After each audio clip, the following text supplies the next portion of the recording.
This channel does not promote any violent, harmful, or illegal activities. All content provided by this channel is meant for educational purpose only. রাজ্য রাজনীতি এখন literally তোলপাড় এবং নারী সুরক্ষা নিয়ে এখন সোচ্চার পুরো দেশ জুড়ে চলছে। তার মধ্যে দাঁড়িয়ে এরকম একটা ঘটনা তোমার সঙ্গে কাল রাত্রে ঘটে গিয়েছে, কি বলবে, কিভাবে দেখছো, কি হয়েছিল? তার মধ্যে দাঁড়িয়ে হয়েছে মানে ভাবো তার কতটা সাহস মানুষের বেড়ে গেছে যে এই সিচুয়েশনের মধ্যে তারা এরকম করার সাহস রাখছে। এবং আমি খুব ফরচুনেট যে সেই সময় মানে এটা ঘটেছে সন্ধ্যে 6:30টার সময়, এরকম সাদার্ন এভিনিউ লেকভিউ রোডের মতো এরকম জনবহুল জায়গায় পাবলিক ছিল যারা খুবই হেল্পফুল ছিল, যারা এসে দ্যাট মোমেন্ট ওখানে রিচ করে এবং বেশি কোনো বড় ক্রাইম কমিট হওয়ার আগে তারা ওখানে সে প্রোটেক্ট করে, আমাকে প্রোটেক্ট করে, ছেলেটিকে আটক করে এবং আমাকে রেস্কিউ করে, পুলিশকে খবর দেয়। এবং আমি দেখলাম যে মানে আমি সেলফ ড্রাইভ করছিলাম, একা ছিলাম, সেলফ ড্রাইভ করছিলাম এবং ছেলেটি এলো সাইড থেকে এসে আমার গাড়িটা আটক করে, মানে সামনে গাড়িটা বাইকটা রাখে, ওর বাইকটা রেখে সিনেমার মতো আমাকে এসে নক করলো গ্লাসেতে। আমি গ্লাসটা একটু নামিয়ে জিজ্ঞাসা করি যে কি বলুন কি হয়েছে। খুবই অ্যাগ্রেসিভ একটা বডি ল্যাঙ্গুয়েজ ছিল, বেরোতে বলছিল আমাকে। আমার অবভিয়াসলি খুব ভয় লাগে, আমি সাথে সাথে গাড়িটা লক করে আমি কাঁচটা তুলে দিই এবং দ্যাট মোমেন্ট ও আরো বেশি ফেরিশিয়াস হয়ে যায়, অ্যাবিউজ করতে থাকে এবং হিট করতে থাকে, পাঞ্চ করতে থাকে, পাঞ্চ করে, আমার গ্লাসে পাঞ্চ করে, গাড়িতে কিক করে এবং গ্লাসটা যখন ব্রেক হয়ে যায় পুরো গ্লাসে, মানে আমি পুরো কমপ্লিট কভার হয়েছিলাম গ্লাসেতে। এবং তারপরে হাত ঢোকানোর চেষ্টা করে, in the mean time public চলে আসে এবং পাবলিক এসে ওকেও আটক করে, বাইকটা আটক করে, পুলিশকে খবর দেয়, তারপর পুলিশ এসে আমাকে মানে গ্লাস ভাঙার পিছনে কারণটা কি? গাড়িতে ধাক্কা লেগেছে বা কিছু? আমি ও বলতেই পারে, অনেক কিছুই বলতে পারে। আমি লাইভ করেছি সবকটা জিনিস, মানে আমার সেই সময় জানি না মাথা ওইটুকুই কাজ করেছিল, লাইভটা করার দরকারও ছিল। আমি ওর বাইকটাও দেখিয়েছি যেখানে একটা স্ক্র্যাচ দেখা যাচ্ছে না, আমি আমার গাড়ি দেখেছি যেটা ভাঙা রয়েছে, ওকে আমি এক্সপোজ করেছি ভদ্রলোককে। তিনি বহাল তবিয়তে দাঁড়িয়ে সবার সাথে কথা বলছেন, আর্গুও করে চলেছিলেন। তো মানে এটা কমপ্লিটলি একটা ক্রাইম মেন্টালিটি থেকে করা, হয়তো আমার যতটুকু ধারণা।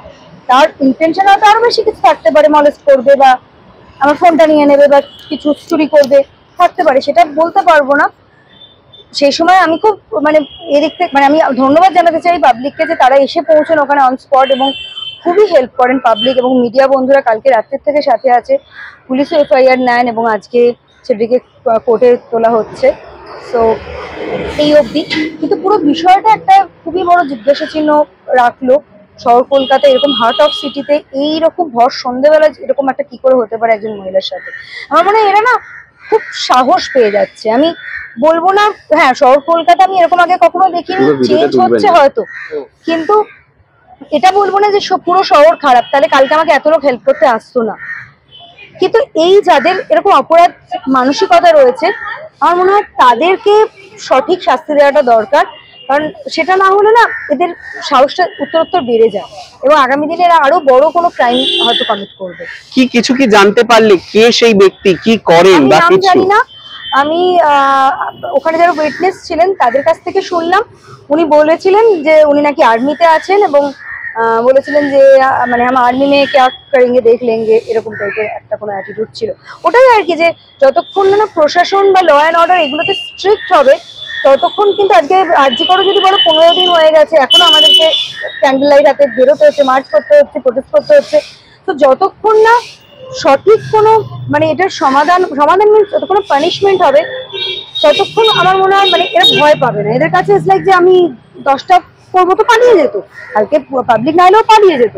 তো এদের কাছে হয়ে গেছে আমি 10টা ক্রাইম করবো, একটাতে যদি ধরা পড়ি সেটা সেটেলমেন্ট করে নেবো হয়তো, টাকা পয়সা দিয়ে বা কিছু এরকম।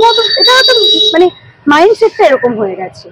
উইমেন সিকিউরিটি নিয়ে তাহলে তুমি কি ভাবছো? তুমি একজন অভিনেত্রী, তোমাকে বারংবার সোসাইটির সামনে তুমি আসো, তুমি এক্সপোজ, সেক্ষেত্রে দাঁড়িয়ে তুমি এতটা নিতে পারছো, কিন্তু যারা জিনিসটা এক্সপোজ নয় এখন অবধি তারা কিভাবে সামলাচ্ছে বা তুমি কিভাবে দেখছো এই জিনিসটা? আমি অভিনেত্রী হলো একজন মানে মেয়ে, তো আমি না দেখলাম ট্রমাটাইজ ছিলাম। মানে আমরা বলতে কালকে আমি দেখলাম অনেকে লিখেছে যে দুটো খুশি মারলে না কেন, আগে মারো ওকে, ওটা বলতে ইজি হয়। হ্যাঁ আমরাও বলি যে কিছু করতে পারলো না, হয় না। অন দ্যাট মোমেন্ট আমি এতটা ট্রমাটাইজ হয়েছি, আমি পাবলিককে বলছি যে একটু পুলিশকে ডাকুন। আমার তখন আমার ওই কাজ করছে না যে আমি ফোনে একটা 100 ডায়াল করবো। স্পিচলেস ছিলাম, মানে কেন হচ্ছে, কেন হচ্ছে এটা, এরকম অ্যাটাক কেন, মানে এমন কি করেছি যে যার জন্য এরকম অ্যাটাক করবে। সো এটা মানুষ খুব মানে অপরাধী মানসিকতা, আর কিছু নয়, এটা আর কিছু থাকতেই পারে না। কি করতে কি চেষ্টা করেছিল? গাছ ভেঙে তারপর কাজ ভেঙেও হাত ঢোকাচ্ছে, ইন দ্য মিন টাইম তো হাত ঢুকে কি মোবাইল নিতে যাচ্ছে বা অসভ্যতামি কিছু করতে যাচ্ছে? হ্যাঁ, কি হয় তার আগেও ঘুষি মারছে, যেহেতু কন্টিনিউয়াসলি ঘুষি মারছে, কিক মারছে, চলে আসে পাবলিক ওখানে। তো public in the mean time ঠিক কাঁচটা ভেঙেছে না, পাবলিক ওকে ঘিরে ধরে অবভিয়াসলি। তো ও তখন গিয়ে পালিয়ে গিয়ে ওর বাইকটা ধরে এগোতে চায়, পাবলিক ওকে ওখানে মানে ধরে ফেলে, আটক করে ফেলে। তাহলে এটার পরে কি তুমি রাত্রে আর বেরোবে? কারণ ভয় লাগছে, রীতিমতো অবশ্যই ভয় লাগছে। আমি তাহলে রাত সেফ নয় কলকাতায়, তুমি বলছো? না, আমাদের ওভার প্রোটেক্টিভ তো হতে হবে, কোনো উপায় দেখছি না।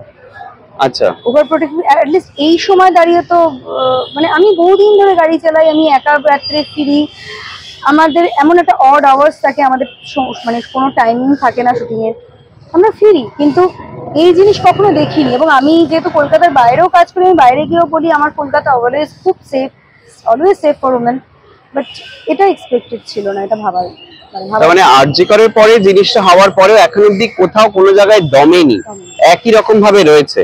তুমি ভাবো ওখানে যদি কালকে পাবলিক না আসতো, আরো অনেক কিছু হতে পারতো। এবং এটা যদি অন্য সময় হতো, এটা যদি রাত্রির দিকে হতো, 10টা-11টার দিকে এই রাস্তাও অনেকটা ফাঁকা হয়ে যায়, তখন কি হতো?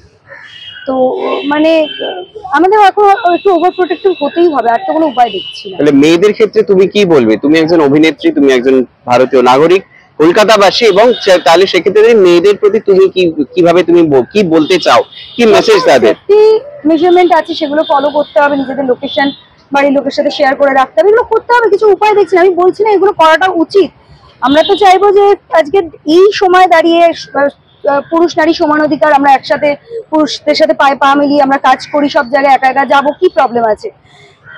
কিন্তু নিজেদের সেফটির দিকে তাকিয়ে এটা হচ্ছে না। এটা অ্যাটলিস্ট আমাদেরকে একটা কিছু স্পেশাল টেক কেয়ার এটা করতেই হবে। মানে আমি লেট করতে পারবো না, আমি মানে আমাকে আজকে যেমন আমি অলরেডি পেপার স্প্রে আমি এতদিন রাখতাম না, আমাকে রাখতে হবে, তো সেগুলো করতে হবে।